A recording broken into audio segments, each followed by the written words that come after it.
have something which fits into that category.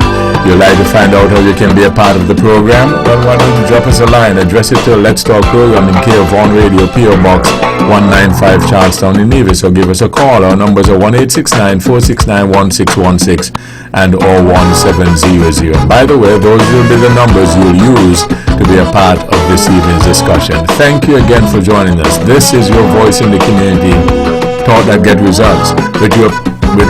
With regards to your participation in the show, we encourage you to call in the numbers listed 1-869-469-1616 and or 1700. Here's a suggestion. You have a question or a comment, perhaps you can get a pencil, piece of paper, write it down so that you're well organized, and when you get in the show, you take as little time as possible so that we can accommodate as many of you as we can. We ask only, first of all, you respect yourselves and then respect others, because we will not accept anything we deem that's not within our broadcast standards, but we encourage you to be always forceful with your point.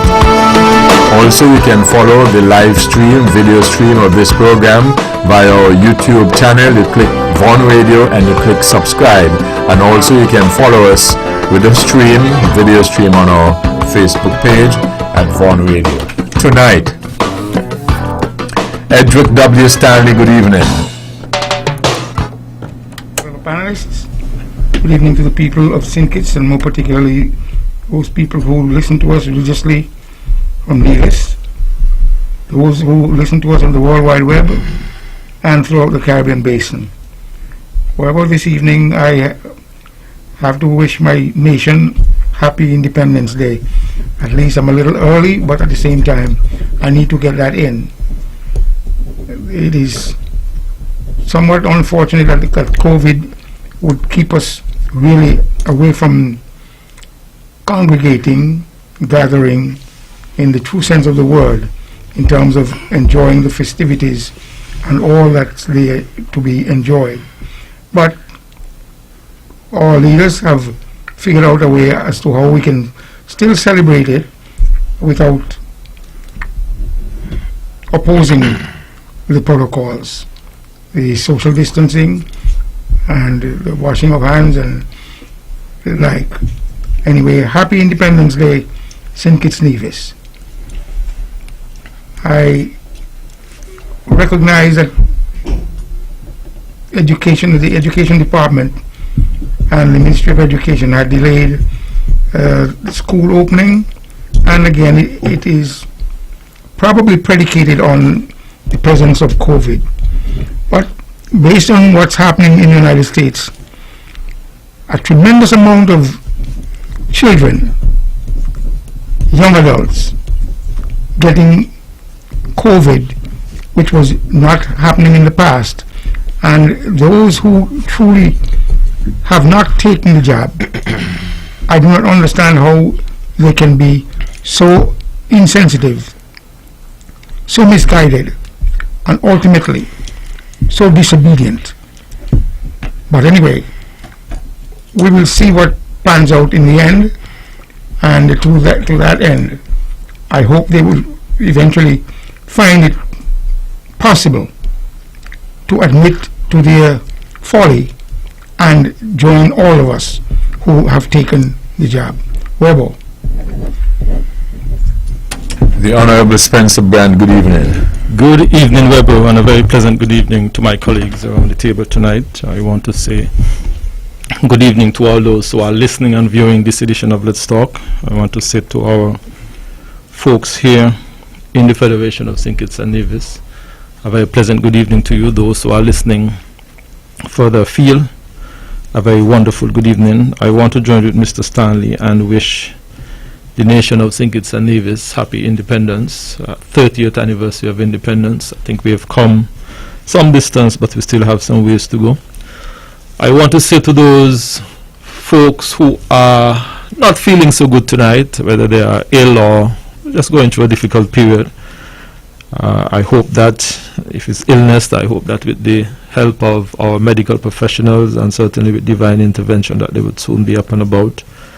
To those families who are in mourning tonight, I certainly want to offer them my condolences, and I hope that they would remember their loved one with fond memory. I know it's never easy to lose a loved one, and I want to say to them to hold on and keep the faith. I know that death is something that is often difficult to cope with, but I hope and pray that they would get through it.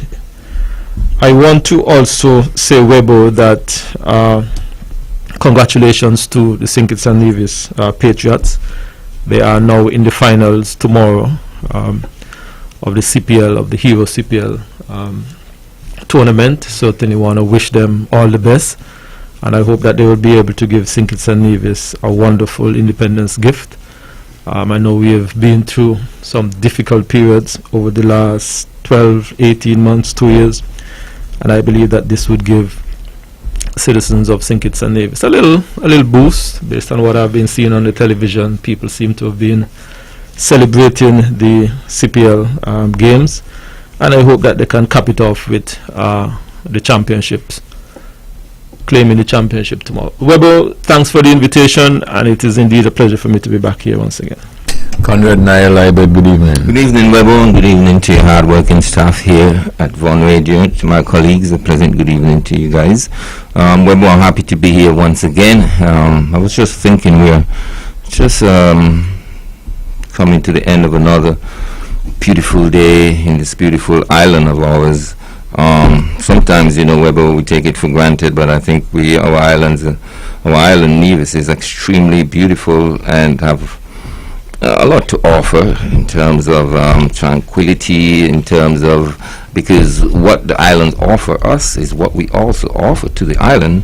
So we must be willing to give and to protect, defend, and enhance the quality of life which we have here when we look around the world. I'm one who see the glass half full instead of half empty. So in the midst of COVID, in the midst of a state of emergency and all that is happening, the CPL is happening, and so I still find reason to celebrate and to smile and to enjoy the beauty and comfort and general existence here in my beautiful island. Webbo, once again, thank you so much for having me, and of course, hopefully at the end of the night we can probably come up with some solutions. Let me go back to the panel. Edric, you seem to have a number of things you want to put on the table, but let me, before I go back though, just mention our condolences to the family of the late Amber Trot. I gather that he had passed away, and he had done some great service here on the island, and in particular, I like to say, help us build Vaughan Radio, because there's so many people, helped in a lot of different ways, and I remember him for being one of the persons in the very early days, because it was not so long ago that it was not so cool to speak out, publicly. People do it with immense ease now. And even not to the degree that we probably would wish. We're not there yet, but it was not so cool. But they got an old country song that says, in part, I was country when country was not cool. So Amber used to be with us here and speaking out on various topic of public interest when it was not very cool to do that. And then of course he is a playwright, and acted in plays, did a book, might have been his last book, I'm not sure, but I did an interview with him on that as well, and I think, if my memory serves me correctly, it was entitled Nonsense in Nevis, or something to that effect. And that again shows that he was a gentleman who called it like it is.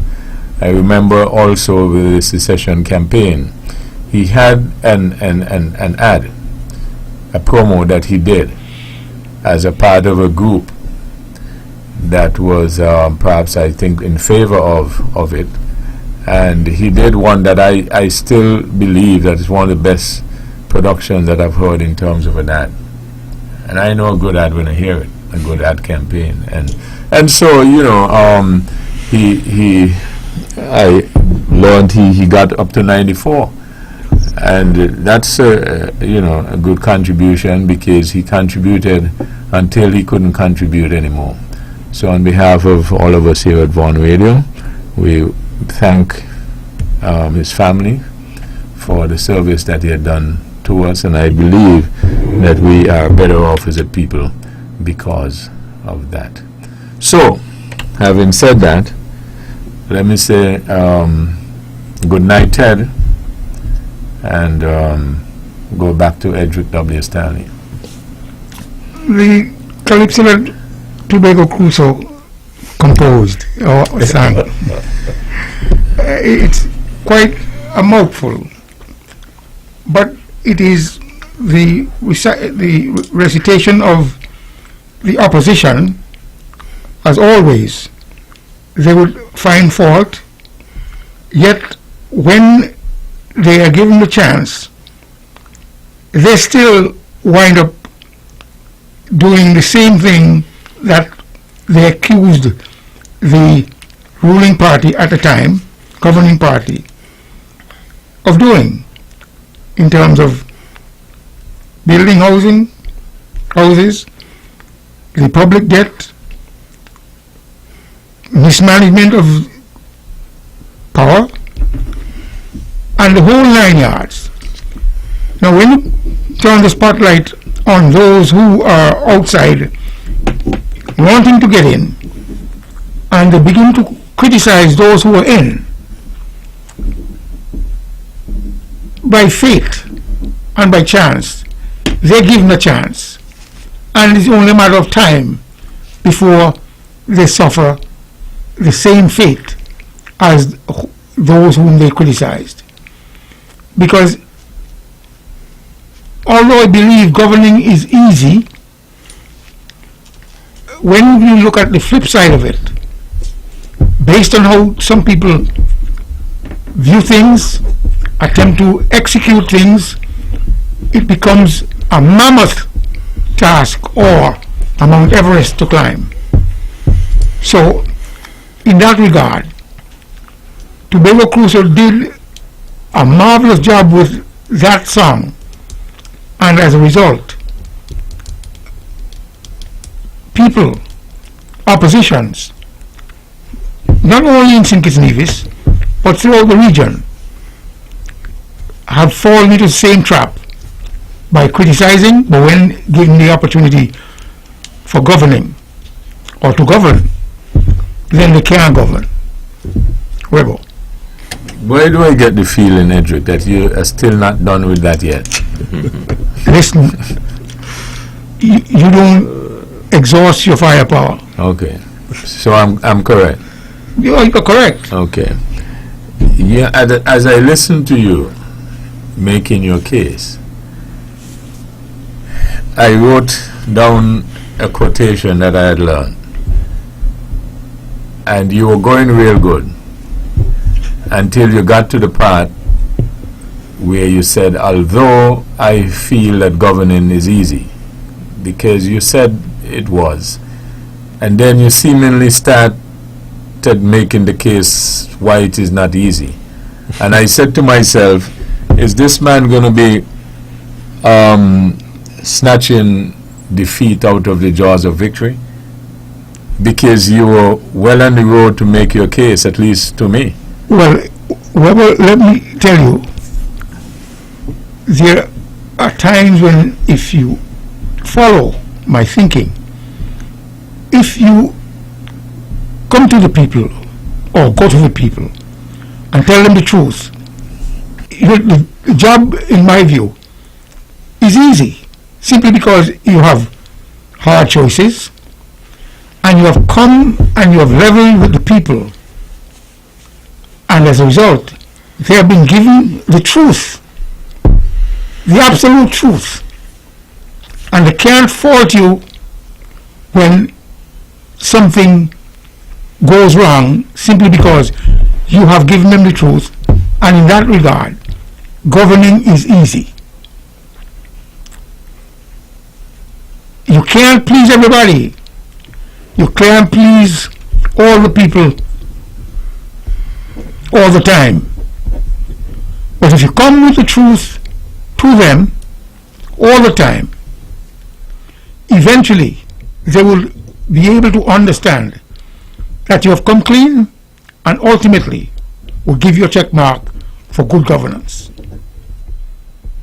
That's the reason why I said it's easy. But on the other hand, once they begin to lie and the lies catch up with them, then you can categorize governance as being a difficult proposition or task with reference to those who are governing the governed. So in other words, governing is easy, but it's not really easy. Depending on your approach. And I'm Okay. saying the approach to easy governance is to tell people the truth. You can't. And if you tell them the truth, then it will be easy and you will remain there. Not necessarily. Okay, well, Not necessarily. It comes a time. so in other words, you find that it's a long time that you have not disconnected me, so you decided to do it now. Webbo, if you follow, listen, and comprehend, you would have deduced what I was saying. Which is what? In a statement. Governing is easy, Governing is easy but you made the case to show that it was not. based on people's expectation. Okay. All right. So who's Mr. Brand? Well, just to Oh, comment Naya. Yes, sir. on, Go on ahead. the on the calypso, because the calypso should be a good consideration for every opposition group across the world. It's a calypso that speaks to the opposition in the quest to be in power, and at times they fall, very short of expectation, and that happen all the time. One concern I have is when we exercise this democratic principle by opposing, sometimes we destroy opportunities for people who are not basically a part of the crossfire, but consequently they suffer. I see that happen all the time, globally and locally. I see such things playing out in the U.S. United States administration under Biden as it relates to immigration laws. Had a lot to say about Trump and Trump's approach, but his is not very, very, very different, really. And so that's a concrete example to me. Here in the Federation of St. Kitts and Nevis and in the Caribbean, what worries me sometimes is when the government sometimes has a plan or have some interests or investors may have some interest in exercising some kind of development, and the opposition would tend to speak in bad manner about it and find good reasons to frustrate the investors. And that debate exists above the head of the people sometimes, but sometimes the people suffer from not having that opportunity play out in front of their face, and they're making good use of it. And so it's a worrying thing sometimes, and novice independence is a good time to reflect on what is good and the attitude going forward as politicians and people who discuss these issues in the public domain, because we cannot destroy opportunities simply for the fact of being in the opposition, or just because we want to oppose. We must look at the reality of the situation at times, and if it's good for the island, if it's good for the people, support it, encourage it, find other things to say. because I think we suffer from that here locally, and it's quite threatening. It's quite threatening, really, because sometimes opposition will reach out and make contacts with these investors, and sometimes soon as they go in power, they run go and call the same investors, and sometimes it doesn't work. People are frustrated and move away from the idea, and so in the midst of this back and forth and the exercise of that particular principle of democracy and the way we do it here, I think we got to be mindful about destroying opportunities that will be good for the people.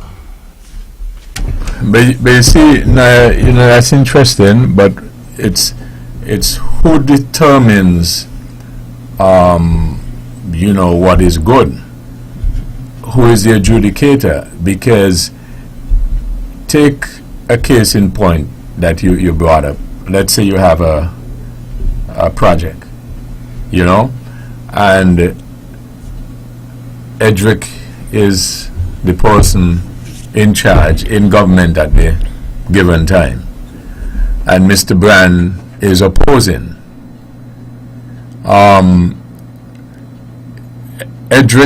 Mr. Brand, when he opposes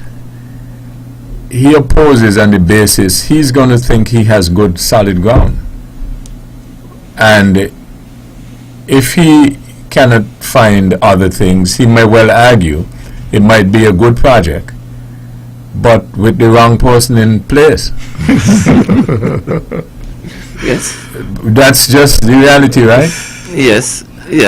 And then sometimes it works like that. But I just wanted to mention, I don't know if whether or not it's a good idea, but in as much as Edric brought it up and he referred to the song, and then Naya, you wanted to contribute, and since we prolonged it a little bit, whether or not you wanted me to play it for the benefit of the folks who might not have been with us and understand what we are talking about. Yeah? Sure, why not? Sure. And Edric, might I also let you know that, but I believe it was by design that you seem to suggest that it was good for the opposition, but that's how they see it. He sees it, and that's and maybe support for the point I was making, Naya, because what Edric did, seemingly to me, and we'll play it again and we'll see whether or not he was correct. He seemed to give the impression that the song was hitting basically only opposition. Yep. But it also said to those who are in, now you see how it works, because you used to criticize as well. But Edric was doing what a good debater should do. He highlights the points that makes him look good and will consequently help him in the debate, correct? Well, go ahead, Webbo. Okay, here we go. Sugar City St. Kitts, keep it sweet. Keep listening to Vaughn.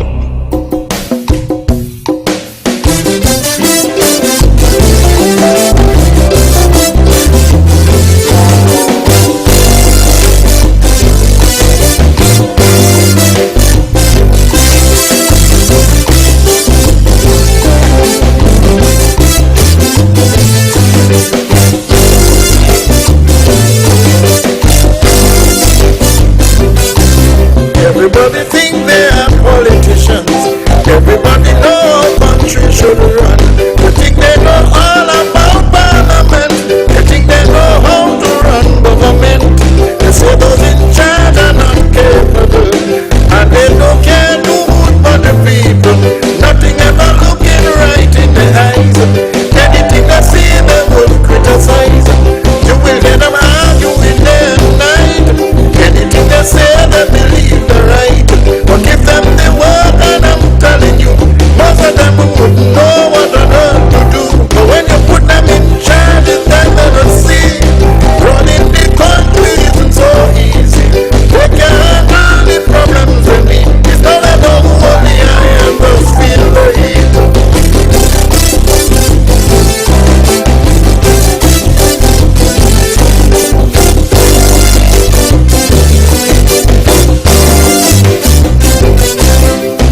rattle and vibrate.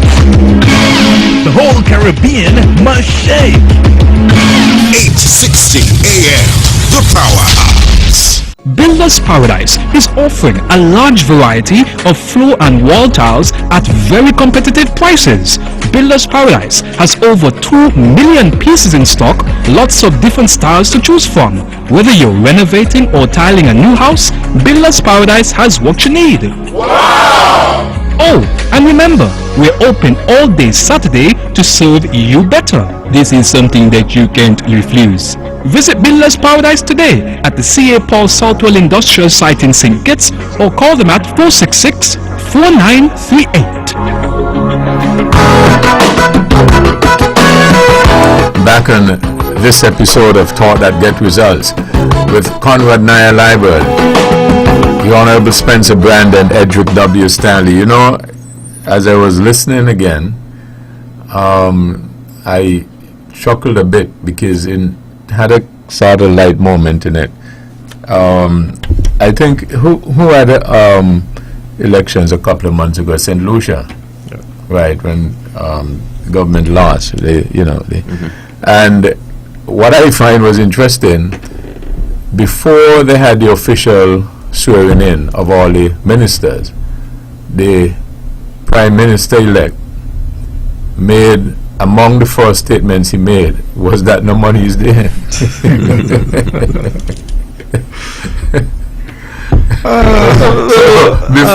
Before he actually got there, after the course was clear, he knew what he was going to head in for. So he told them, listen, despite what we said, right? So it's going to be. But I thought that was kind of interesting. That is really the essence of what I'm attempting to say. Either he took a preemptive strike at his predecessor to state, don't expect too much from me because they didn't leave anything there for me to work with. Yeah, but when I was in the Virgin Islands, when I was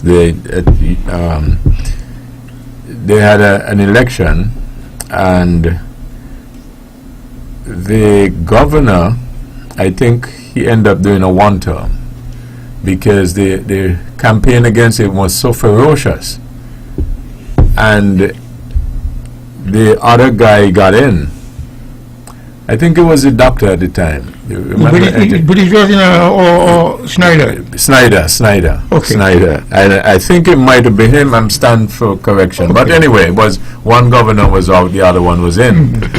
And he went on the radio on a talk show. And he just got in, and he began to start to again expound on the many problems and the government that had just lost. And a caller called in, and he said, listen, sir, you told me all those things before, and I believe you, that's why I voted for you. No, you can't come and be telling me those, we passed those already. That's why I put you there to fix them.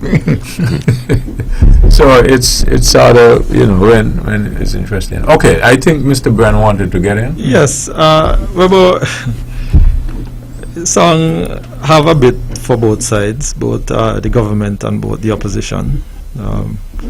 I think that the song was constructed in such a way that it basically offers something to both sides. I find myself in a very unique position to the other two gentlemen here. As one who has been in government for the last 4 years, I recognize, Webbo, that in opposition you make certain assumptions, you have certain opinion of what certain situation and circumstances are, and you seem to propel those thinking and those assumptions to the general public.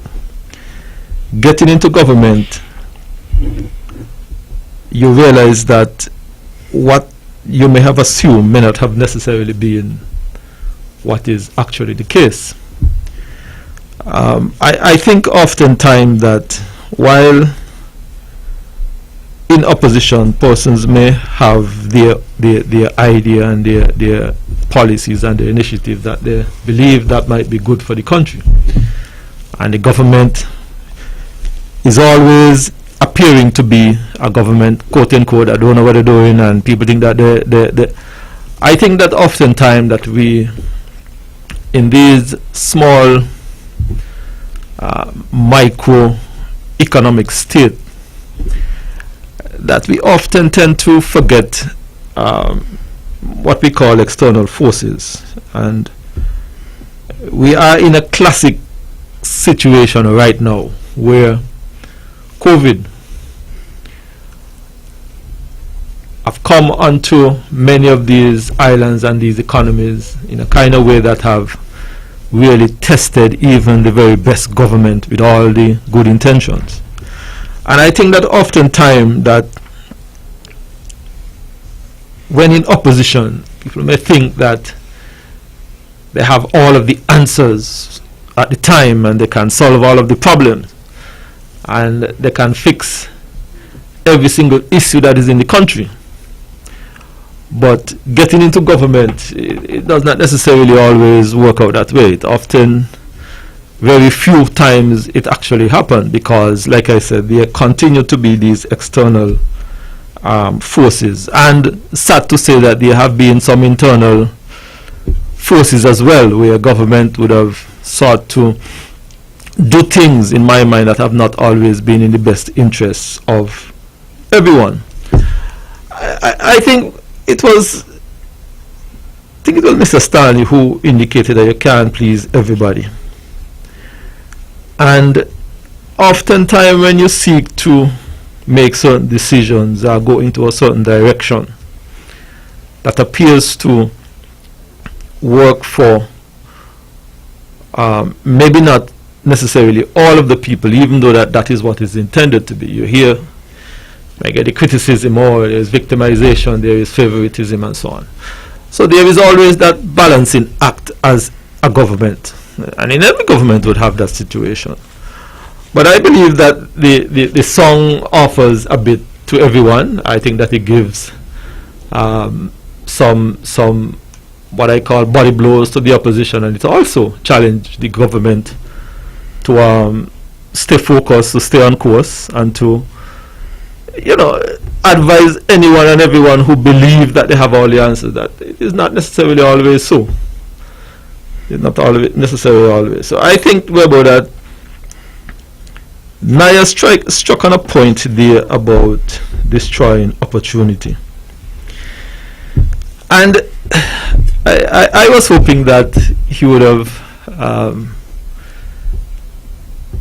expanded it a bit more, because I feel, Webbo, that oftentimes when a government decides to implement certain policies and certain initiatives, that he spoke about investors, foreign investors.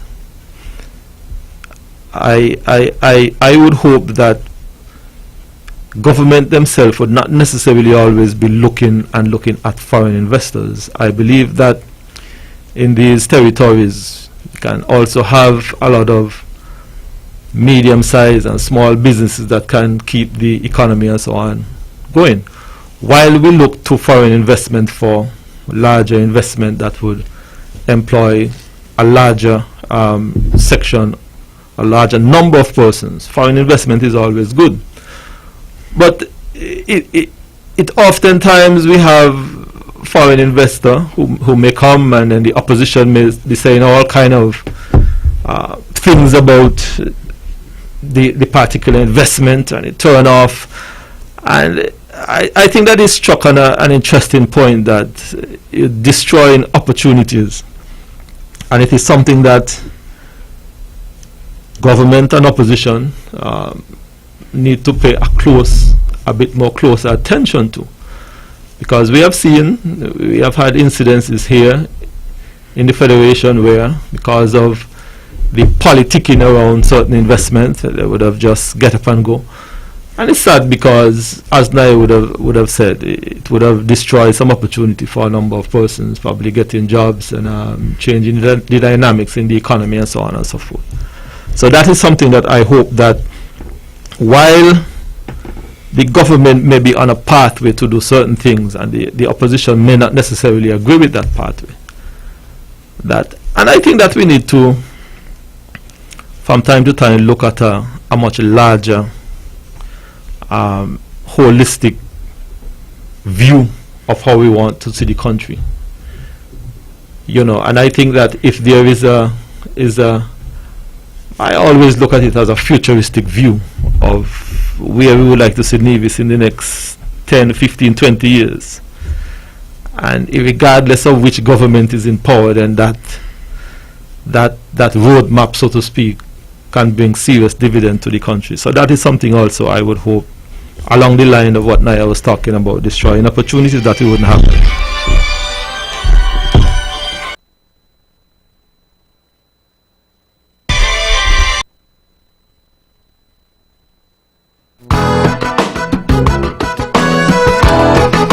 This is Thought That Get Results.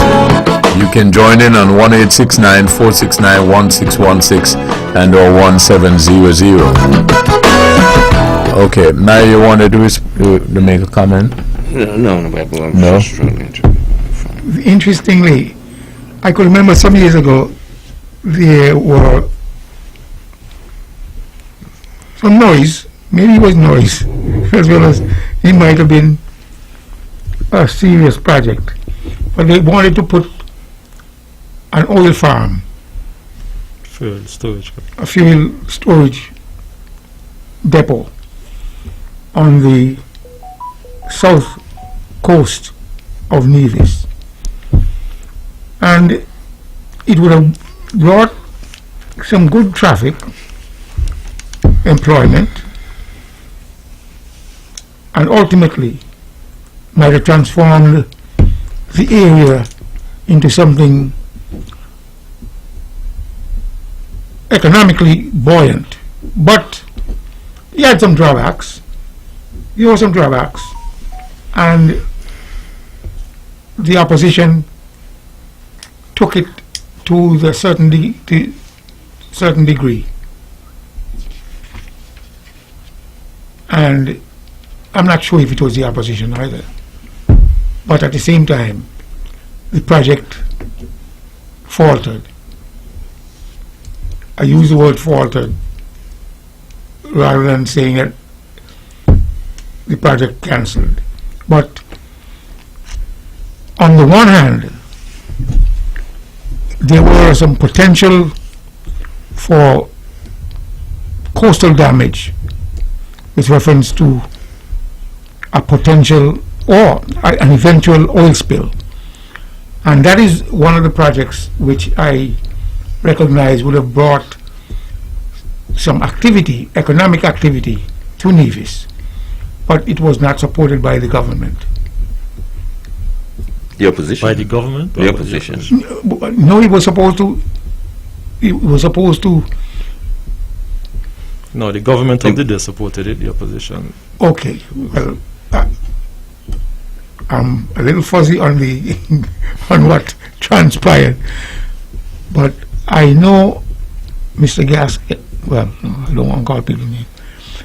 There was a gentleman who brought to the fore some of the negatives, and as a result, and he has always been, well, I shouldn't say always been, but this particular individual has brought things to more or less show the government where they're doing things, and actually the government did not go forward. Now that you have corrected me, Mr. Bryan and Naya. But that is one of the areas where I saw boisterous or good economic activity coming from a project like that. But then it had some negative effects, potential negative effects, just in case there had been an oil spill if the project had come to fruition. And as a result, the government saw some wisdom in the potential for oil spill and the damage to the coastline, and as a result, the project was abandoned. But usually, as Webbo mentioned, depending on who is in government,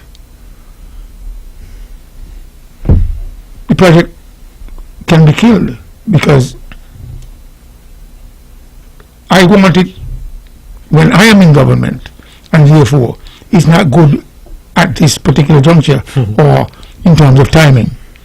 So the song is well placed. Well placed. In my view, it is geared toward the opposition making statements as to how they would govern, but doesn't mean it will always work out the way they saw it, and ultimately it may not be to their benefit. At the same time, the fellow has put together a good line of, well, the lyrics are good, and the harsh reality is there with reference to only those who feel the iron and feel the heat, or only those who are in the kitchen will feel the heat. Webbo. Well, certainly, I don't think, as Mr. Stanley seems to have expressed a different feeling. I don't think it's very easy to govern these little small economies at all, where the people are so close to the politician also, and the opposition. You know, size means something. Our natural resource means something. I mean, I don't think anyone can tell me it's an easy job to run Nevis. I won't believe it. You know, just because of certain dynamics that exist. You know, small population, lack of resources, lack of at times patriotism, believe it or not, and so many other variables really. I don't think it's a wine and dine for Mr. Brantley. Mr. Brantley came on here and he oftenly expressed the fact that it's a difficult time. A difficult time just doesn't mean it's a difficult time for him to manage the affairs of this island. I mean, with St. Kitts, our sister island, being what it is, historically a player in our life, that also makes it difficult. Sometimes seems good, sometimes bad, and sometimes very bad. And we over here get the impression that we going nowhere. It's a good conversation to have. No, that is independence, because almost every year since I've been sitting in these chairs, I almost have the same thing to say and the same question to ask. Why is it we here in Nevis are not emotionally consumed by this independence celebration? In fact, I look around Nevis and it looks like, well, what's going on? I don't see much indication of you know, a celebration that is to be in the next 5 days at all, you know. And I'm wondering if we haven't, are we getting better at it? We had the same discussion last year about why is it we are not so caught up emotionally, Nevisians in particular, and it continues to be the case. Is it getting better? I don't think so at all. And so, and the reason for this is because we sometimes represent the unhappy part of the equation. Independence, to me, it's a kind of bittersweet time. It really should be a nice time that people, you know, celebrate and so forth, and have lots of reason to do so. But I don't think Nevis and Nevisians have developed that kind of of settlement and that kind of comfort as it relates to our sister island politically, and that make us always a little, bit not so much into the federal thing. Just the other day we've been talking, and yes, I think Webbo, you did get involved, and I think I asked the question, I made the comment when I said that it is not unusual for we to question what is federal if it does include us, because we have had a history. Some people say they don't believe in history. Wow. That is I don't understand that part. But independence celebration in St. Kitts Nevis, I think it's a time when it makes Nevisian think very deep and reflect a lot, especially those who knows the history of the politics. And it's no long time history. The history just tend to become alive in the 60s until now. And so if we do have a problem, yes, we have a problem, but we sit silent with that problem, I suppose. But now, let me ask you a question. Do you think that, quote, using your word, the Nevisian public, using your word in terms of their settlement on their independence, do you think that they are still holding out for secession, or their quote-unquote individual independence rather than this federal independence? Well, whatever it is, we are still seeking to be identified and have an identity to the extent that it can bring us economic benefit and otherwise, even cultural benefit. We doesn't feel complete, and that's a fact. And it doesn't matter how people try to drum this feeling. It's a realization that happens every day, the hard ways. No, there's no storeroom in Nevis, all in sync. It's your pay today, you're going to get your thing next week. These are the kind of things that makes me wonder, why, really, and truly. What question did you ask me again, sorry? No, you said that Nevisians have not necessarily... Independence for Nevis would always come around, man. It will be there. We have a history, and for some reason that we may tend to put that history aside to make it work, it always surfaces again that we will be better on our own. And I hold no word in my mouth to say this. I feel like over the years, the 38 years of independence, and quite recently too, I think that we are, especially while we're losing Nevis, I feel like we're being consumed by St. Kitts, and if we don't play it proper, we will be even more consumed, and nothing would be, well, why do we need an airport if there's a big one in St. Kitts? Why do we need a proper hospital if there's an efficient one in St. Kitts? Why do we need dialysis machine if we can go to St. Kitts? These are the things that really concern me, and it's very serious, and we got to look at this serious, because the history of Nevis politics must be known. Otherwise, our people won't be as patriotic as they should be. And I'm talking about patriotic to Nevis, brother. You know what I mean? That's what, and that part is very serious to me. We are losing our pride here in Nevis, and I don't know if it's been erased through the thunderstorm of politics, but we are losing something. And I believe the last relationship that we established with St. Kitts, to a great extent, that can accelerate what we are here in Nevis, if we don't play it careful and serious, because Nevis needs undivided attention, and of course, why not?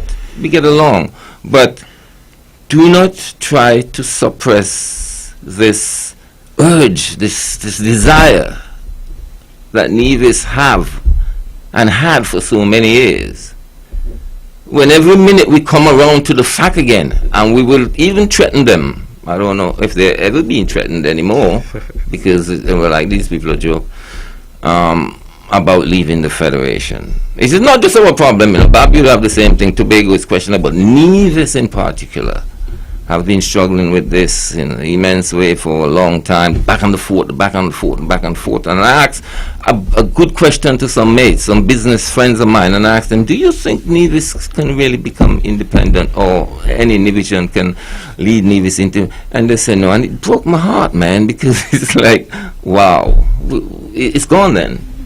Well, in my view, it's a selfish desire of yours. Me? Yes, because it was put to a referendum, and the referendum failed. It was. Why did it fail? It failed based on undemocratic principle. No. Yes. Ain't nobody gonna tell me no 67.05%. Mate, the referendum is when you put back the issue in the domain of the people, and it should be. It was in the domain of the people. It was in the domain of the people. Well, 50-50 would always be the measurement, or supposed to be the measurement when it comes to people. What happened is that how 67% of how what 37 how 33% of a people can have the right over 60 over 67 or 66. It failed. Whatever. It failed simply because the minority rules. The minority has its way over the majority. No. From when? Look at the referendums around the world and see what's the basis of it. It's 50-50. I don't know. Yes, it's constitutional. So they put everything in the Constitution, even though sometimes, you know, and all they can say, oh, it's constitutional, it's constitutional, it's constitutional. Constitutions are live documents, codified as they are. In the case of St. Kitts Nevis, they can change, and they're meant to change. And there could be things that are not totally right about a constitution. That is the wrong part of the Constitution, that 68% that we must achieve in order to get our freedom. 66 and 2/3%, and it's wrong. Based on the number of people who showed up and voted in the referendum, it wasn't a mandate in terms of percentile amount. It failed. It was a referendum. It failed simply because, one, not enough people were interested in seeing the two islands separated. Not enough people wanted Nevis to be independent. You know, and you know why that failed? Because the approach was bad. That's why it failed. It was a reactionary approach. It was trumped up over a matter of about 6 months or a little more. It wasn't coming from the depths of the people. Like you. And that's where it exists. People like you. You know, that's where it exists. You were in the minority and still in the minority. Me? You are still in the minority. In what way? In what sense? 62% of the people who voted for it, but only...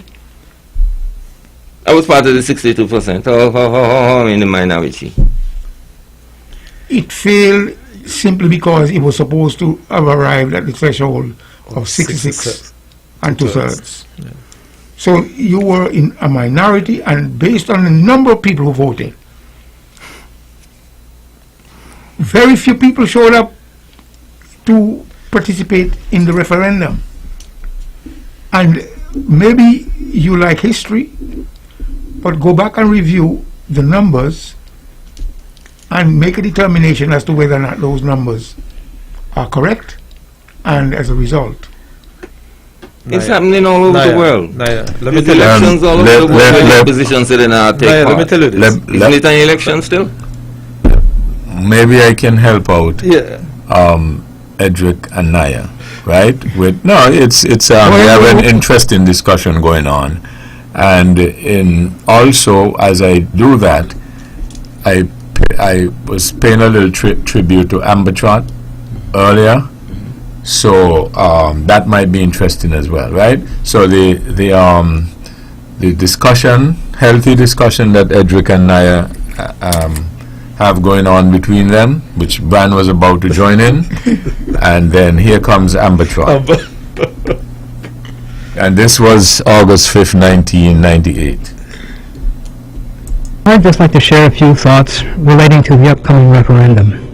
Probably at no other time in the history of the movement for secession from Nevis has there been so much opposition against it in this island.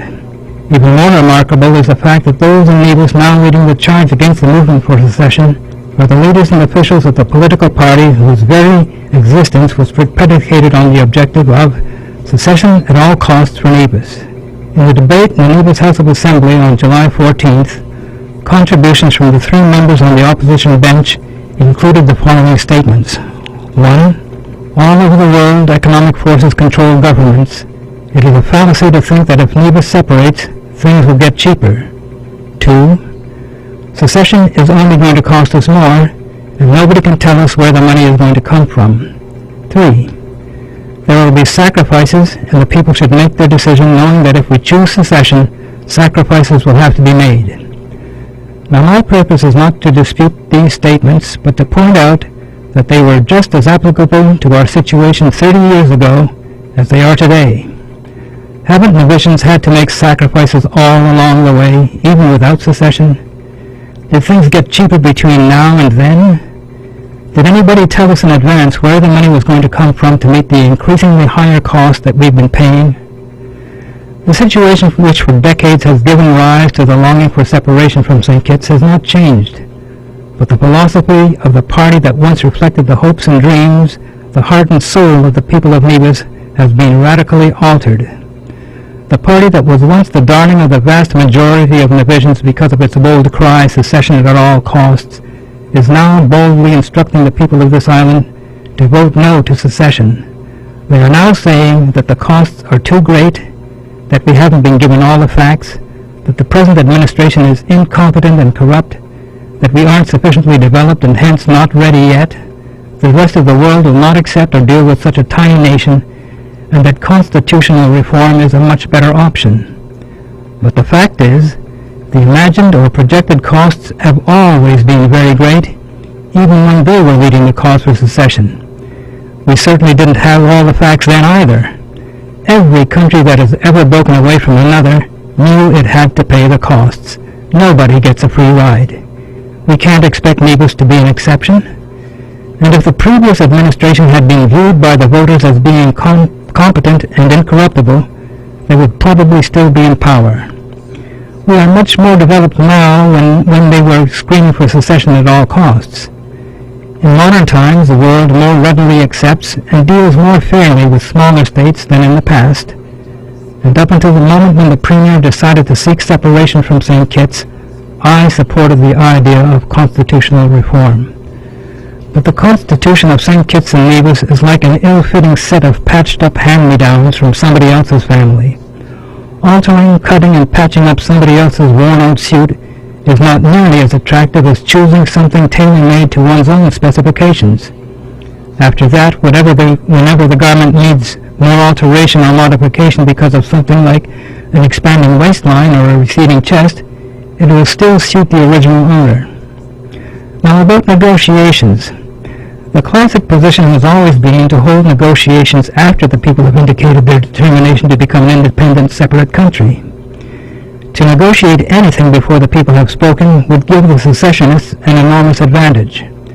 If the federal government agreed in advance to everything the secessionists wanted, the people would vote in a landslide to leave. Leaders in the Caribbean would be angry and distressed, and those in the international community would be shocked and appalled. On the other hand, if under the guise of advanced negotiations the federal government refused to recognize what we are clearly entitled to and offered little or nothing, it could be seen as mean and authoritarian and drive more converts into the secessionist camp. Only after the people have clearly expressed their will can the proper atmosphere be established for meaningful negotiations.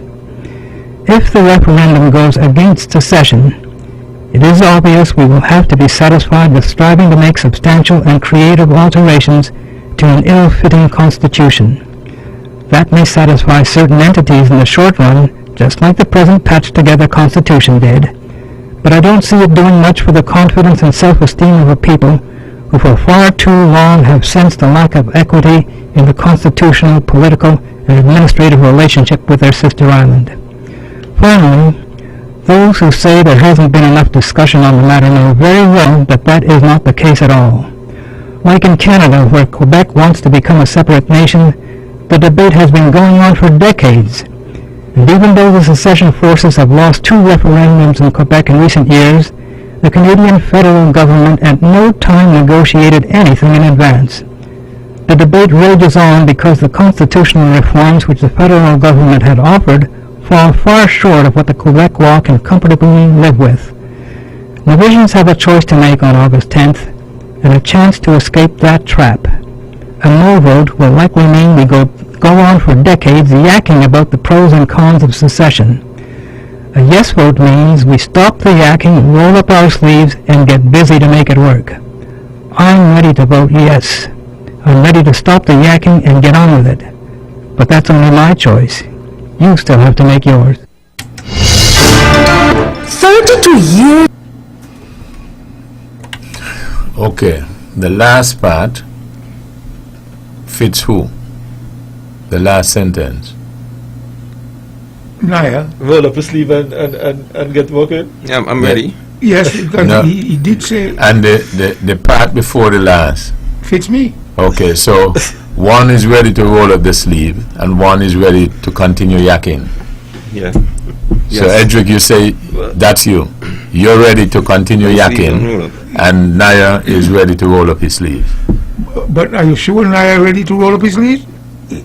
You have to be certain, because hard work is not easy. Let me repeat again. You're not sure that Naya is ready to roll up his sleeve? I'm certain he's not ready to roll up his Okay, sleeves. but you're sure, are you sure you are ready to continue the yakking? I am ready always to oppose secession, simply because Yes. I don't see how it would work, and based on what I see, I have gone on record as to say constitutional reform is the better way. One thing is clear that we said, if there was a no vote, which it was a no vote, right? They will continue for decades yakking, and that's what was happening, right? You agree with that? Well, I don't agree with the term, but at the same time, it means, Yakking, man. my interpretation of yakking. It means that you and Naya will continue debating. Right. Well, Okay, you see, that is an example. That's an example of what perhaps what we were speaking about before with a particular project, and that is life. Yes. Because though a project might be good, Edric might say, "Yeah, this is a good project." Bran say, "Yeah, it is a good project." But the problem is, Bran is the person who is in the seat of operation now, and Edric is going to find a reason why. While this is a good project, I think it should wait until I get into that seat. No, that's not how life is. that is exactly how you describe it, Webbo. Okay, so then in life we must appreciate and understand that, and that there is always going to be a debate. There is something there to be had. I want it, and so does Mr. Brand. So I will make my case that he can make a debate like me. I will convince the person and therefore succeed ahead of him. That's not what life is. Yes, that's the way it is. That's facing harsh reality. And the same thing is going on with the pandemic and the vaccines and so on and so forth, right? Absolutely. Absolutely. It's a debate. Right? We were here last Tuesday. Yes. And we heard discussions what should be done and what shouldn't be done. I don't know how many persons realize that when one person explained what should be done, they end up saying what is done, what is being done. Well, So you have somebody. The pandemic debate as a different kettle of fish as compared like apples and oranges, because on the one hand, there is a definite target in terms of resolution. We want to get this pandemic under control, and there is a road to go. It entails money, human resources, but at the same time, it's not as far-fetched as independence for Nevis. There are not many unforeseen circumstances in the pandemic as compared to secession for Nevis. So I put this in the category of apples and oranges, a comparison of apples and oranges. Whereas, You can also put it in context of David and Goliath. Well, let me answer. Let you answer. Just answer. Let me put it this way. No, just answer. I can give you a different story. David and Goliath. All right, Webbo. It's in the context of David and Goliath. And who won? David. David was who? The giant? No. Goliath was? He was more tactical. David was the underdog. Okay.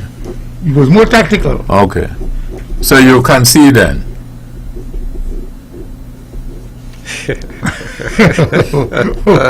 Whoever you try to trap me. What's You try to trap me last time. When I'm having a discussion with my folks and I think you when you do that, I say, what's my name? I think it's or I would say, Ted, how am I doing? Well, you see, you got the handle, and therefore you pose the question, and I have to. Well, I don't have to answer, but you tell the truth. Yes. Okay. No, we got. Let's go to Brand. Let's leave it there. I don't want to rub it in. A question last week, and I tell you, I told you no, and no.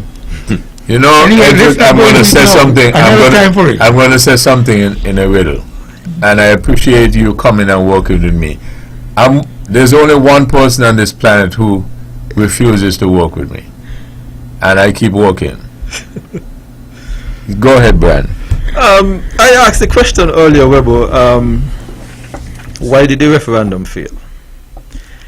And the presentation that you played by Amber Trot basically captures the sense of why.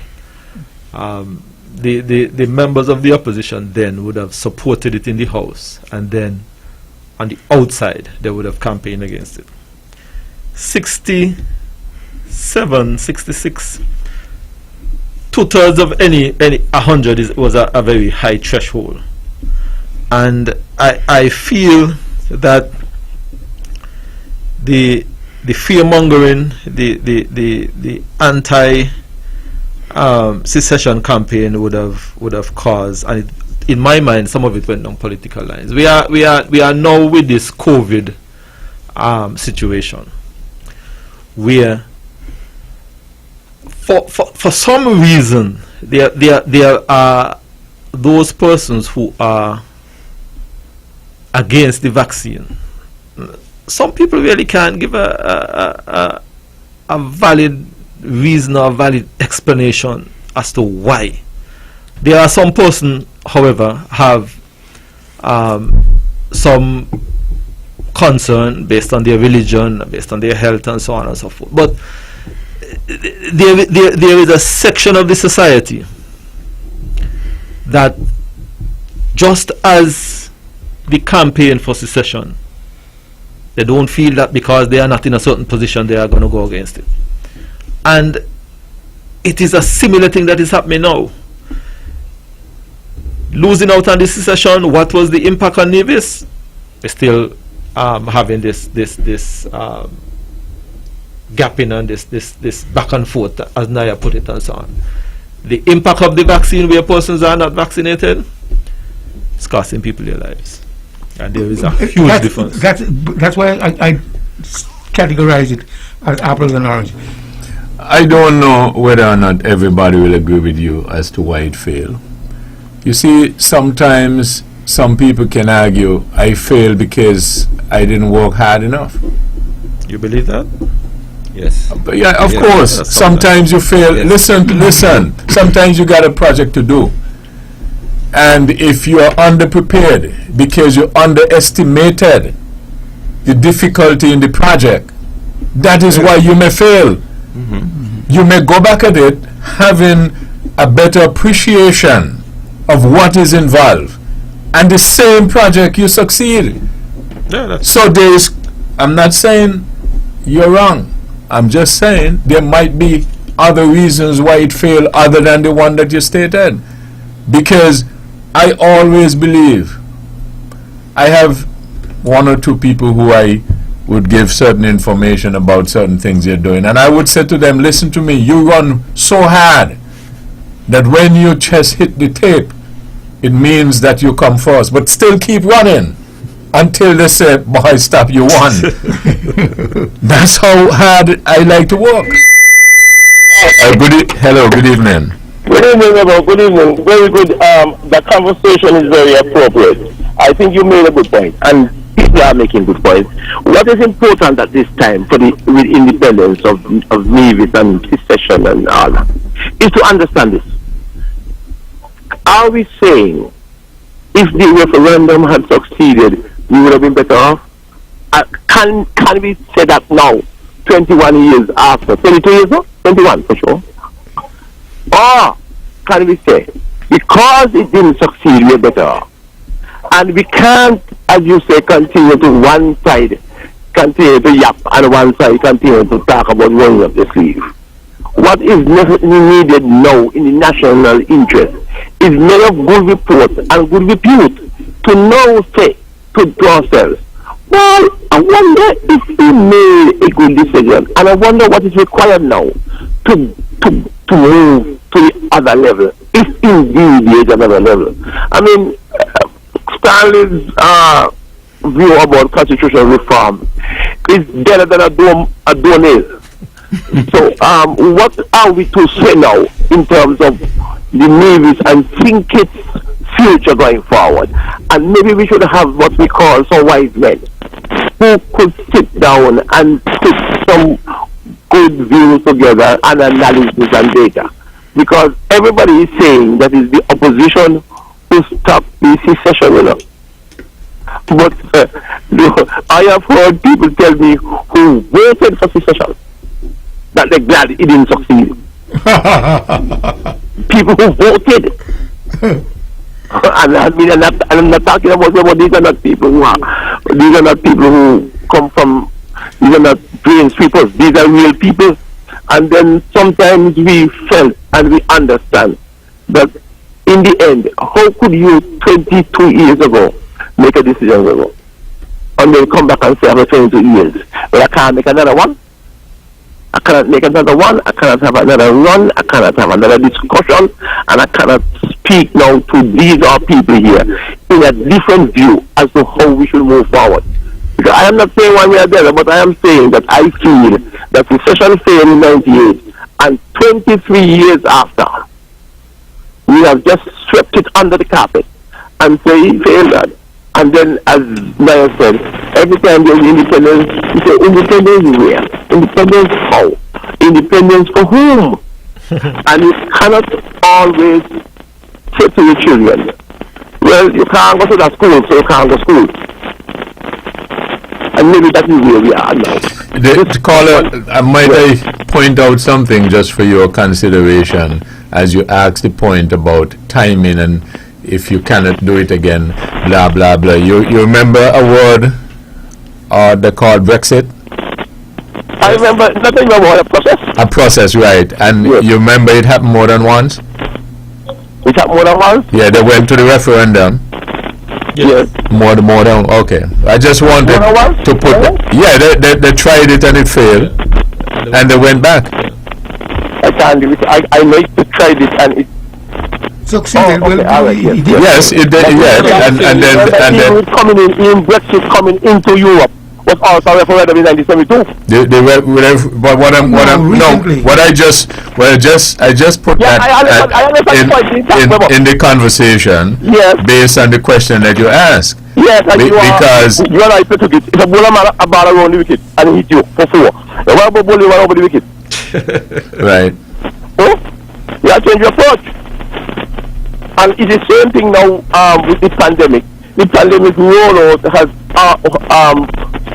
killed us because it's rolled out to politics. I bet you if it had rolled out from say Van Radio, Freedom, and some other people put together, I bet you they roll out differently. Because everybody thinks that every politician, when he tell you go and get the job, you want to go and get the job. It is not like that. There are other people in the community and in our society who could make meaningful progress about moving forward. Because look at say you are there and your program there, Let's Start. That Let's Start has survived how many premiers? Maybe 4. 1, 2, 3, 4, I believe. Yeah. Yeah, this is the 4th one. So if the Let's Start had followed a premier, it would have died. Can't you say that? Or a party. The fact is that there are people else in our community who have equal love and longevity is with us, and we could find a way. Because up to now everybody is waiting for a politician to move the secession vote, but the secession vote could be moved from Van Radio. If we know what we're doing and if we want to do it, I don't want to say secession vote. I say a discussion on all the options available. After 23 years, what 23 years ago we made a move, but then I agree with Naya that move may well have been reactionary. Because that's what reactionary things done. I want a blow off, I want a flash in the pan, I want in a lifetime matter. Because here is where the problem is. Everybody, that is why I agree with you by saying, well, you can say that people might not have run the situation as hard as they can either, because everybody who was at the forefront of secession is at the forefront of the federal government today, 23 years after. You hear me? You heard me? Yeah. Yeah, I'm hearing you. Yeah, everybody who was at the forefront, and I remember I was at the station. Brantley was at the station. Vance Am was at the station. Edric Stanley was at the station. I don't know. I don't think Naya was there. But those two fellows there who were in the forefront of secession, one of them was the president of the constitutional one side of the country. The two of them are in syncate. I don't know what agenda. I can't tell you what the agenda. Maybe you could tell me. Maybe you and your boys and then I can never. Nobody. I know. I am saying Pakistan reasons, but I can't tell you the agenda. This is where we are. Okay. All right. Take care of yourself. All right. Thank you. Okay, all right. Yes.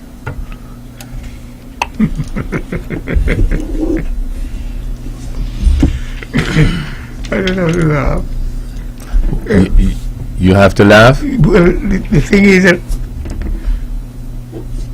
he said constitutional reform is as dead as a doornail. Yeah. Now, I don't agree, because we might have to revisit this whole process again. And he says constitutional reform is at a doornail. You don't agree with it, right? And therefore you can have a debate, right? And then if he has one side, you have another side, you have a debate, you decide to go forward and see whether or not, and then somebody might get it done, right? Correct? Yeah. So that's what I'm saying. That is what life is like. Yes. Right? It's It's persuasion. It is persuasion. Sometimes you think that a task is impossible. Right? Because also keep in mind, when the secession debate was alive and going on, one of the things that was argued was that why are people breaking up when everybody else is getting together? What happened with Brexit? What was that? A coming together? Huh? Pull it apart. You see, so this is what I'm saying again. People must understand, and that is why I love when they had the OJ case with Johnny Cochran and they were making the case, and they use a slogan all the way through. They say, keep an open mind. Keep an open mind, and let's debate. Yep. It's about persuasion. Certainly, Webbo, and that's why I think independence for Nevis shouldn't be no secret. It shouldn't be something that's just come up over 6 months. It should be something that a government at the beginning or somewhere close to the beginning of their term should advance and let it be known. And I think the reason why we failed is not too much about the opposition. They played a little role, but it's basically approach. I think, Naya and gentlemen, that in my humble view, that I feel that the only way in which Nevis is going to get its secession is if both opposition and government together move it and agree that they want it. You would basically have to rally both sides for it to happen. Well, you know, if you were is that secession on whom? He's in government now, not only he. Well, but only not only him, but only me when I get in. And therefore, it will continue to be a debate, and everybody becomes so self-centered and selfish that it is no longer my supporting you for something that I want. Let me wait until I get there.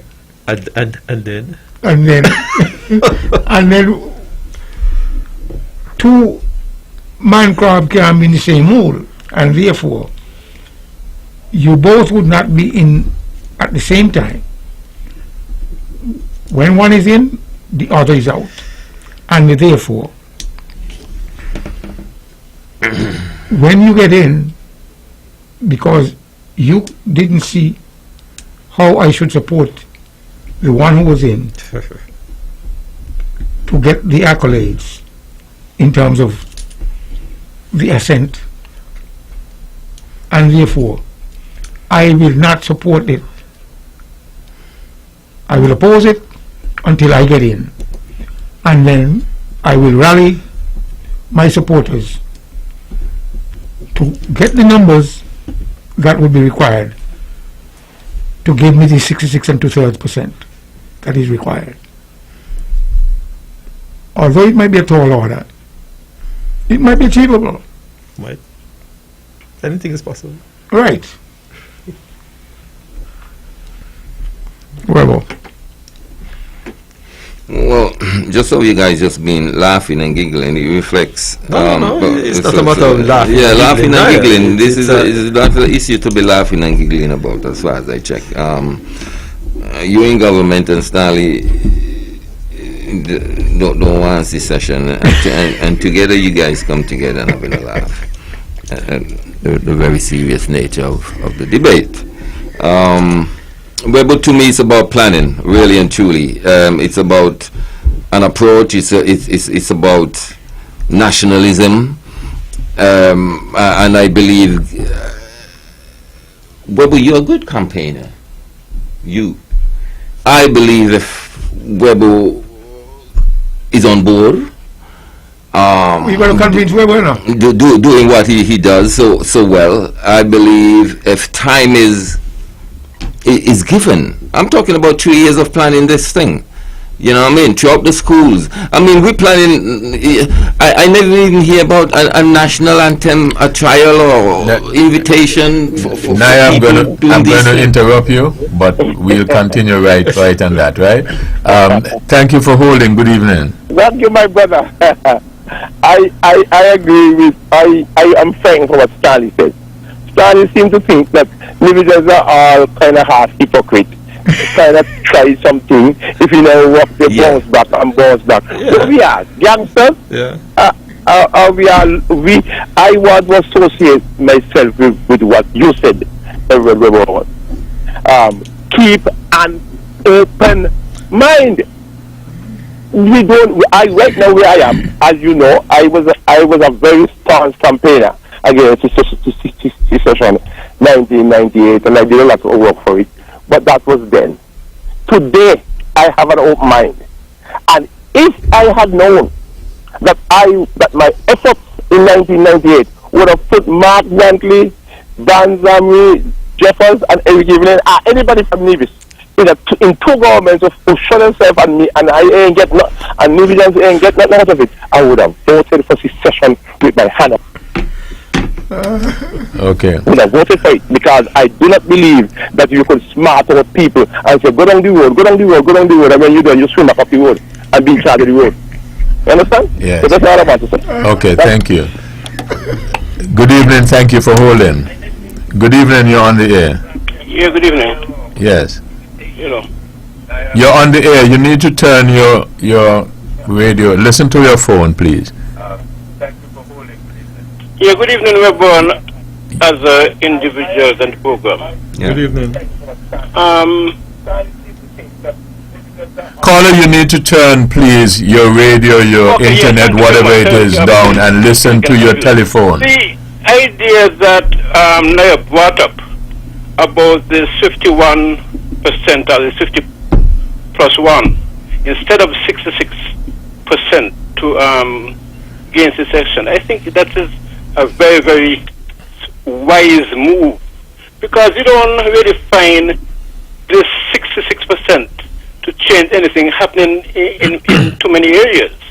I think it's a very high cost for something. And you know, we talk about the Constitution. The Constitution is there, but constitutions are made to change over a period of time. And if the individuals who are there could make the change to get it down to 50%, I think it would be very, very important. I think it is very necessary, and it will be possible for Sinkins to get Sinkins Nevis to run this, and Nevis get a succession from Sinkins. But keeping it at 66%, I think it's very, very difficult, and you know, it's probably killing it one time. But I think we need to change that thing. And you know, talking about the Constitution there, so many things are in the Constitution to be changed. We always say the Constitution is a recipe for disaster and so many other things, and nobody's there trying to change it.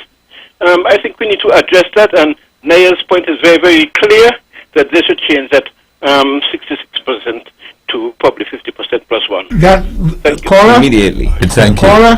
Hello? That 66%, 60% was deliberately put there. I know. To keep Nevis down. At the same time, you would have to go out and campaign to even arrive at 50% plus 1, because in the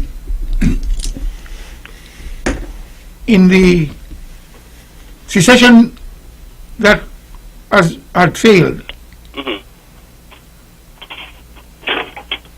only 3,800 people voted. Yeah. And in that regard, it tells you that we had a very low turnout. A very low turnout.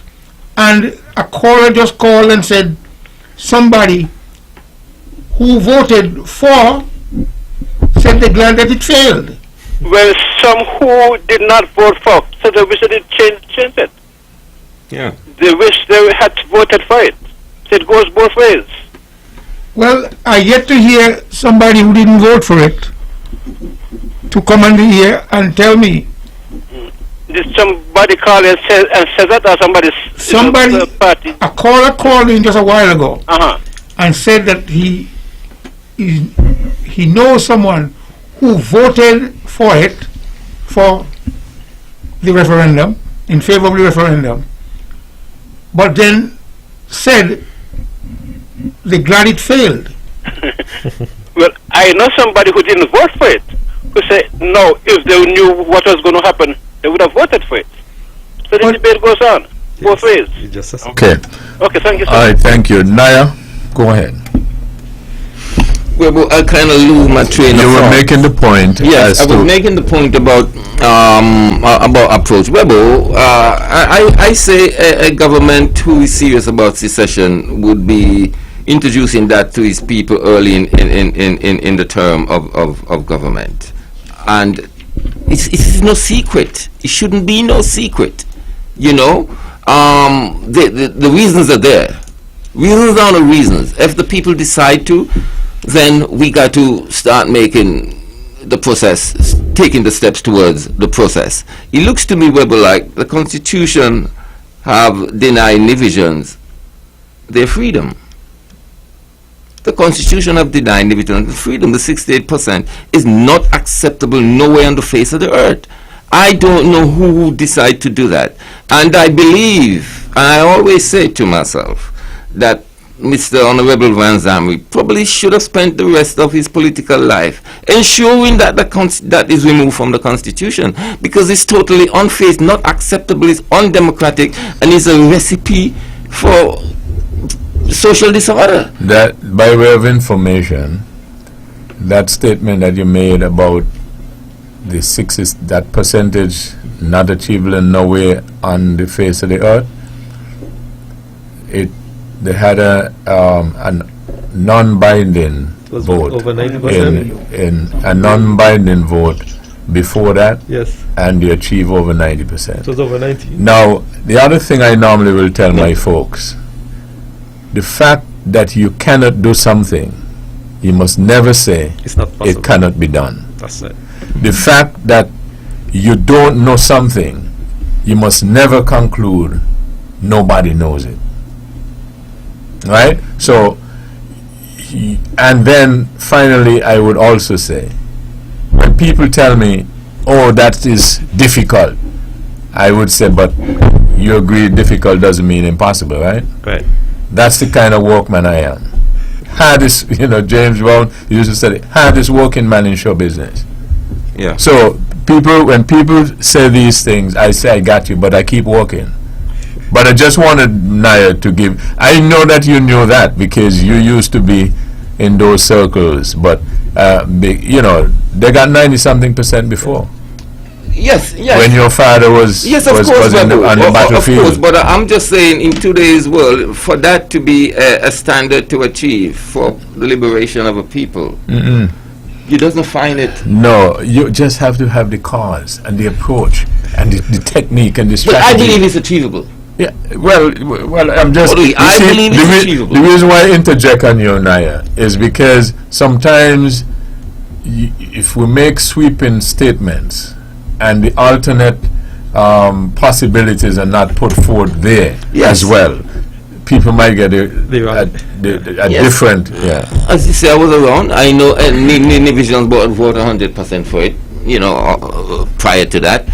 But I feel like, Webbo, this is something that you must approach with conviction, and you must dot all the I's and cross all the T's and get everyone involved, institutional and otherwise. But the kids at the school, you had somebody dealing with the Constitution. But what about the kids at the school? What about the bumper stickers and all this type of thing that boost nationalism, boost patriotism for Nevis? We could have got over that threshold, but time and planning wasn't enhanced, wasn't something that I think they took Nivisions for granted a little bit, and they feel like this is an issue, would have been maybe an easy walk over, to the surprise of what Mr. Parry and his group did, but never you approach something with such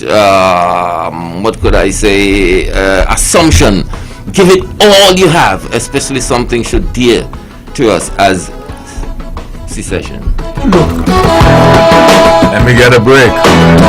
Edric W. Stanley, Conrad Naya Library, the Honorable Spencer Brand. Your phone calls on 1-869-469-1616 and or 1700.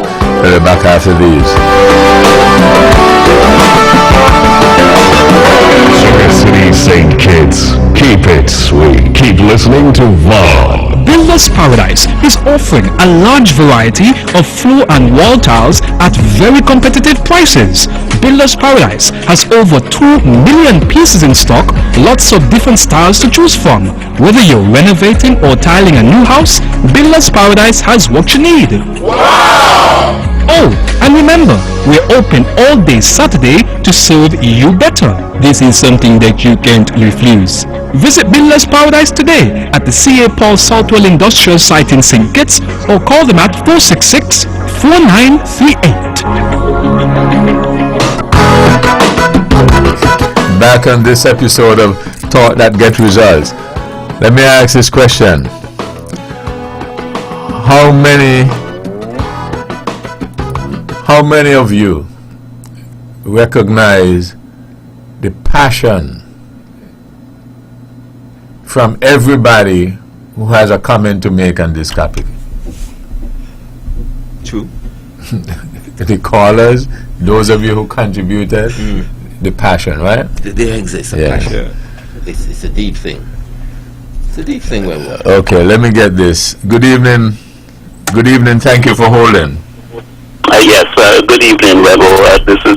My name is Steve, and I've been listening to your program. I just started about 10 minutes ago, and I'm very happy I got through this quickly. Good night to all the panel. Good evening.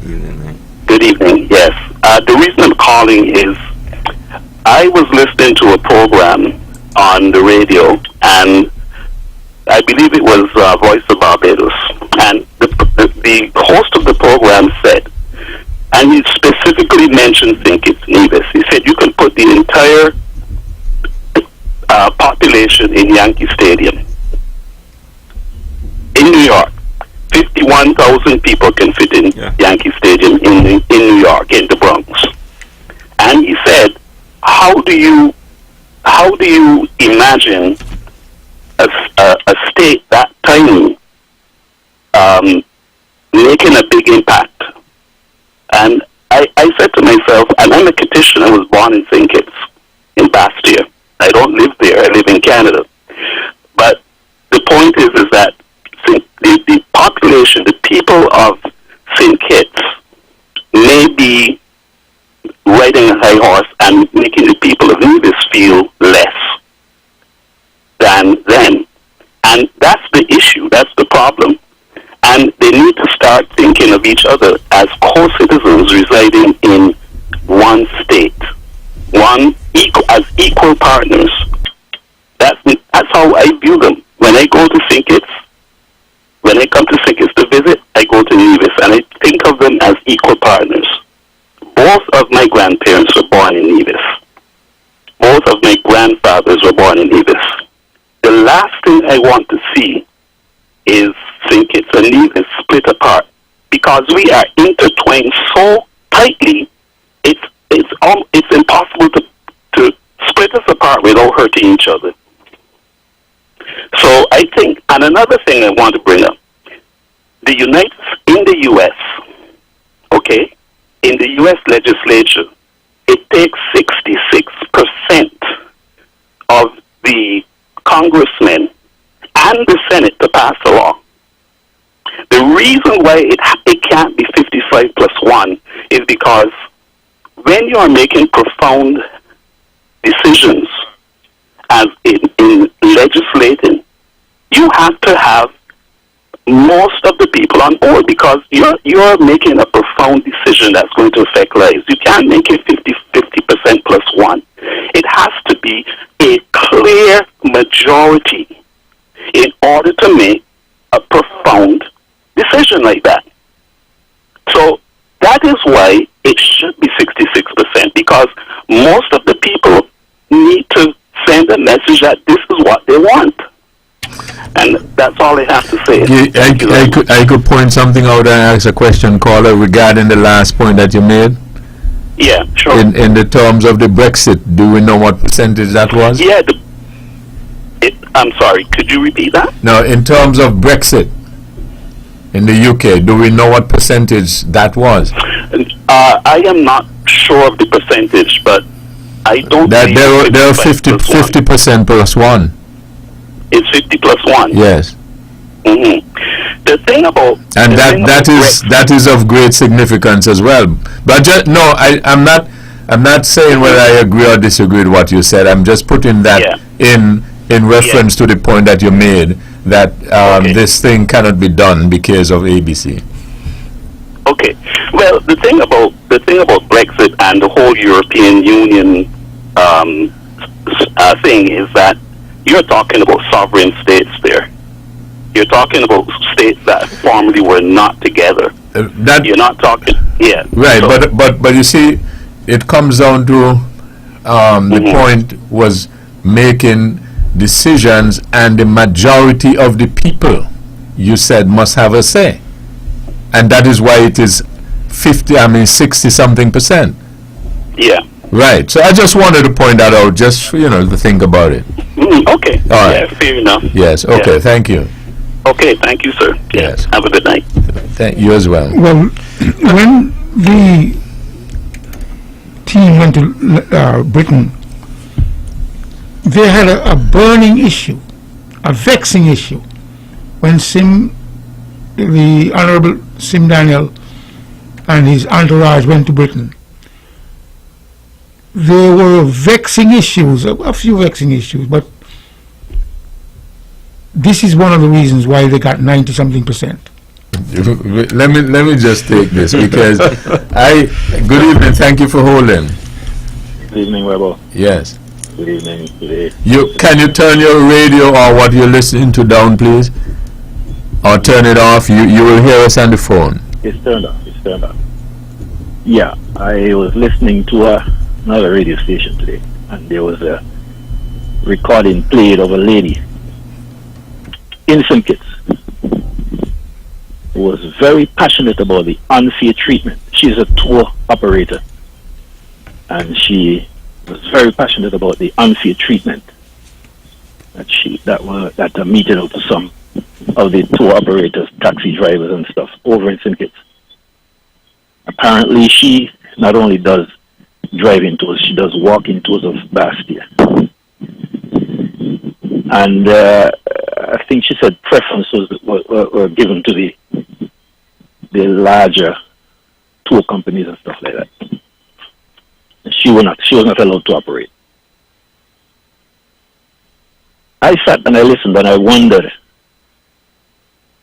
if that lady have any idea what divisions go through as part of the same federation and get the same kind of treatment. That her treatment was their treatment in St. Kitts was only as a result of the pandemic. She made that point. That's what divisions go through on a regular basis over the past how many years from the federal administration. One thing I'll say is that she did mention that in her defense, she did mention that a part of her thing is to send tours over to Nevis. So I thought it's fair to mention that, and not even that they could, they could allow. She could have hired a private boat, a water taxi, and send them over, and she wasn't allowed to do that either. But just to show you the comparison, where they are aggrieved because of that unfair treatment after the pandemic, and that's what we go through in life. Thank you. All right, thank you. Yes. Caller, you wanted to say something else? Yes. Yeah, go ahead quickly because we're running out of time. There was a caller that called in, two quick calls, and made a lot of references. And one of the points he made at the end of the first call was that he campaigned against secession from Nevis in 1998. and he's surprised and, that within what's going on now, that Brantley and Amory are now over in St. Kitts and looking after themselves and not looking after him. Well, he kind of revised it to say. What I got from that is that he's thinking that, well, because we didn't get secession, are we not supposed to take part in the arrangement as is, the federal arrangement? I mean, I thought that's the way it's supposed to. That's the way it is. We have to play by the rule book. So not because they didn't take part in they chose not to take part in a particular event. Doesn't mean that they can continue playing with the rules. The rules is the way you have to play by. Okay. All right. Thank you. Yes. Now. No. Yes. No? No. Brian? Well, but it's something I just wanted to pick up on very quickly. Mr. Stanley indicated that there was just over 3,000 persons who would have voted in the referendum. And that was not a clear indication, mandate, that's the word. The rules does not did not say that a certain number of persons must vote. He said 67%, whether it was 10% or 5,000. Once you reach that threshold, that's what the rules say. So I just wanted to. Well, it couldn't be any more than that, because the passion wasn't there. The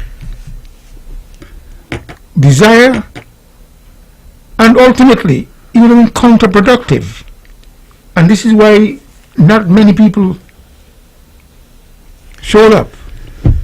Well, it's a clear example why that few people showed up. If it had been a general election or a Nevis Island election, you would find more participants taking part in the process. As a result,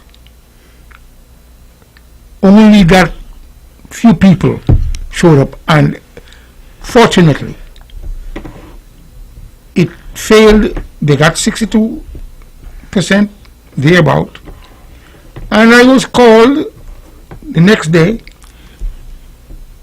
So if more people, go ahead, man. The point I'm trying to get at, Mr. Stanley, is the voters list may have had on, let's say, 7,000 persons, right?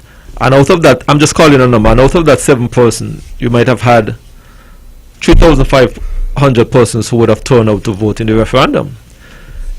The instruction is not saying that you need 67% of the registered voters, you need 67% of the number of votes that was cast. So if 3,500 persons would have turned out to vote and you reach the threshold, it doesn't matter whether it was not because a general election or whatever. Once you reach the threshold, regardless of how many votes turn out to participate. Well, I was called the next day, and I gave the reporter a number as to why the secession failed. Why the secession failed. The noted journalist Singh from Trinidad had the same numbers, and we never spoke. The late Honorable Lee Moore had the same number, and we never spoke. But we came up with a mathematical formula as to why the secession failed. Why such a coincidence? I'm saying to you, all of you guys could have been wrong, you know. Well, we weren't wrong. What was the mathematical formula? You forgot it? Yeah, I forgot it. I figured you would. That's why I asked you. No, I'm not lying though. I am dead serious. But you're not lying, you forgot. Well, and I figured you will. I might find some of my old writings, and maybe I will be able to bring the mathematical formula. And if I think hard enough, I don't have the time right now to go into my archives, grey matter, to come up with the mathematical formula. But I'm saying to you, the three of us coming from three different angles, and we had the math right, the percentile right.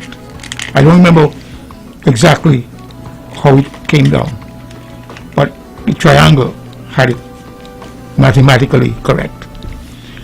Now, I mentioned that that threshold had been put in there. No accident, it was put in there. It was put in there to prevent needles and sinkets from separating. Webbo. That's the last word. Edric W. Stanley, the Honorable Spencer Brand, Conrad Naya Liebert. We thank all of you for participating. We thank you for listening. This program repeats tomorrow morning at 10 o'clock following the VON News Minute. Join the Honorable Mark Brantley tomorrow evening at 8 o'clock for On the Mark. Thank you all again for joining us. This is your voice in the community. Thought that get results. You all have a wonderful evening. Builders Paradise is offering a large variety of floor and wall tiles at very competitive prices. Builders Paradise has over 2 million pieces in stock, lots of different styles to choose from. Whether you're renovating or tiling a new house, Builders Paradise has what you need. Wow! Oh, and remember, we're open all day Saturday to serve you better. This is something that you can't refuse. Visit Builders Paradise today at the C.A. Paul Southwell Industrial Site in St. Kitts or call them at 466-4938. Views and opinions expressed on the preceding program were solely those of the participants and do not necessarily reflect the views of the Business Broadcasting Company Limited or